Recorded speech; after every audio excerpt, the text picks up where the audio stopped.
Une fois encore, la nature a dicté sa loi. Depuis quelques semaines déjà, les maraîchers de Sémépodji et de Djefa se sont vus devant le fait accompli. Une bonne partie de leur récolte a été balayée par l'inondation issue des dernières pluies diluviennes abattues sur le pays.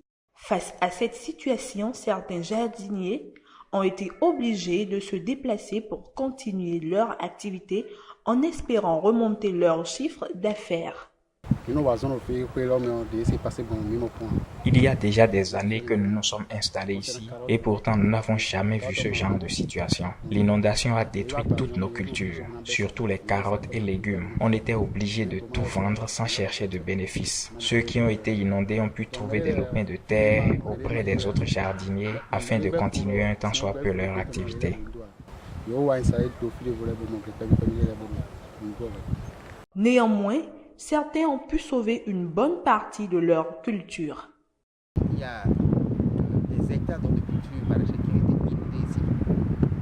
Même le site sur lequel on est de parler là actuellement, il y a ces cultures qui étaient sous l'eau. Heureusement chez moi, ça fait juste 40 à 112 heures. On essaie donc de faire des plages en hauteur. Au lieu de faire donc des plages à ras de 10 cm de hauteur, on va jusqu'à 25-30 cm.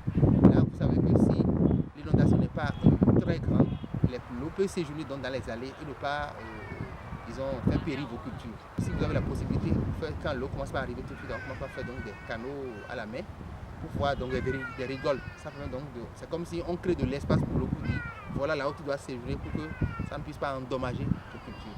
Tout porte à croire qu'il n'existe aucune autorité assermentée pour conduire ce secteur d'activité qui n'est d'ailleurs pas des moindres du pays. Aucun contrôle n'est fait sur le terrain et chacun s'installe à sa guise. À quoi devrons-nous nous attendre d'ici quelques années si ce désordre continue? Il est à craindre que dans les années à venir, si on continue de faire du pompage, parce que chacun s'installe avec sa pompe, avec son forage. Donc si on soumet donc la nappe à une forte